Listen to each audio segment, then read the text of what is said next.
I'm hoping YouTube will let me keep this up as it's from RT, the Irish state broadcaster. It's from their archives. It's people fleeing in 1969 from mob rule as the trouble started up. This is why I dislike mob rule.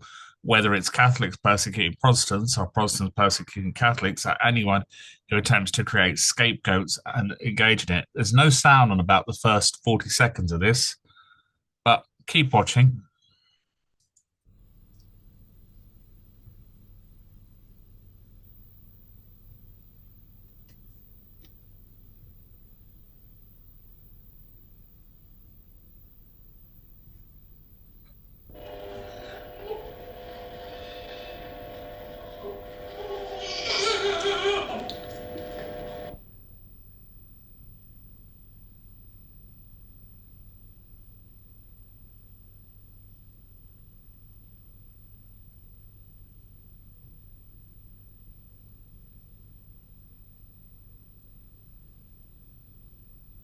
When we left the area last night, several premises in the area were in flames. Premises belonged to Catholic businessmen, private houses, and the number of the local men in the area decided to move the women and children and elderly people out.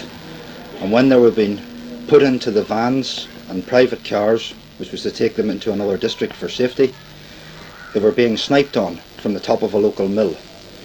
And at one stage, when loading the people into the van, the women and children were forced to lie flat in the middle of the street, and some of them had to crawl up the street on their stomachs to get into the vans.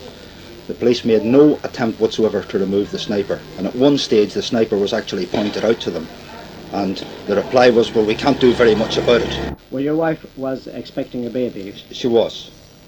She was indeed.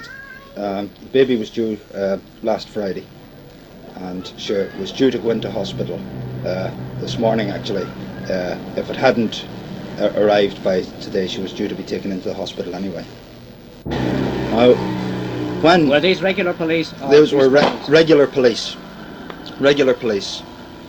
And when my wife was one of the last to leave, and at the corner of one of the streets, she picked up this shell here, a 9mm shell, yes, which was one used in the sniping.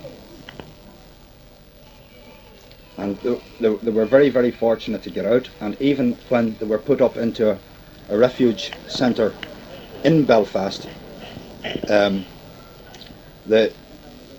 were sniped. The building itself was sniped on right through the night. We have an old folks club which was purchased 3 years ago and reconstructed and opened by the Minister for Health in January of 1969 as a recreational premises for old folk in the town area. And how many people can you hold in the premises? As a recreational premises, we can cater for up to 140 people at a sit-down meal such as the annual Old Folks Christmas dinner. How many refugees can you keep here? It wasn't a residential premises, but on this occasion we used it on Saturday night to house two families, one family of a mother and 9 children, and a husband and wife and 4 children, whom at a late hour we were not able to obtain accommodation for in the town area. We had already obtained accommodation at, I might say, a moment's notice for 7 other families and an elderly couple. Are you getting much local support? The support from the local population of Mullingar is absolutely overwhelming. The Paisleys come round and we went out. The young lads told us that the Paisleys were coming in, and we went out to sort of defend our homes. And the police stood at the top of the street, and they told us to get in. And when we told them that we were going to fight, they threw bottles down the street at us, and we had to get into the houses. And they let the Paisleys come round the houses. And they burned all the houses. They burned the houses and wrecked the houses and threw petrol bombs. And they stood and watched the houses burning down. And where there was once homes, there's nothing, only spare ground. There's nothing, only spare ground. Were the police here at this time? Yes, the police were in, and they let them come in on. These were the specials, or the... I don't know what they were. We couldn't say what they were. Police. They were uniformed and civilians and everything. Yeah. And they just come in on us, and they let them come in, and they wrecked and they destroyed people's homes, and they broke them up. Your husband is still in Belfast? My husband's still in Belfast, yes. Yeah. Was he engaged in this struggle with the police? No, he wasn't. He was in his brother-in-law's house, and when he seen the police throwing bottles, he ran to help us. Right. Now, people may get a deeper idea of why I detest scapegoating. In 1969, when that was taken, thousands of people were forced to flee their homes.